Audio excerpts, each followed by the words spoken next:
In the 6th chapter of the Gospel of Matthew, Jesus says, "Where your treasure is, there your heart will be also."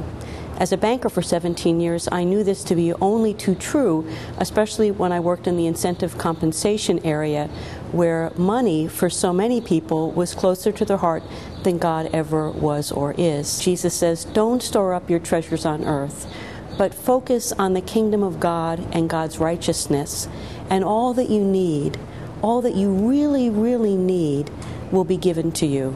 That's the promise. So, in these economic times, that can seem scary, but it shouldn't. It's counterintuitive. Now is not the time to hoard. Now is the time to be as generous as we can be, from as little or great of gifts that we've been given, however little or great your gifts are, to live with that sense of abundance, not a sense of scarcity. If we all live that way, this world will be transformed into that kingdom of God, that place that God yearns for, as God gives of God's first fruits to us. As we return that favor, if all of us did, this would be the world that God yearns for us to live in. And in my life, I've never known want.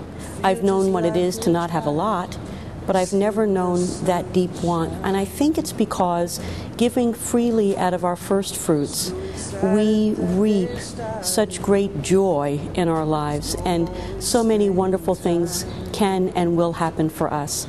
Tithing, I think, is one of the most powerful spiritual disciplines that we can practice.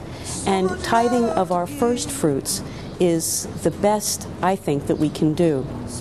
For the adage is true, the more you give, the more you have.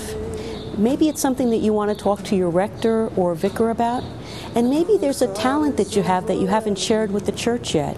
Maybe now's the time to offer that up to the glory of God for all that you've been given. It's our time, our talent, our treasure that we're asked to share. This ain't just that thing.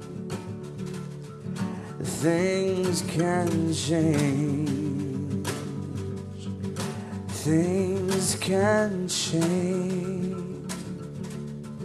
Things can change. Things can change. Now we're going to do the walk-up. Things can change.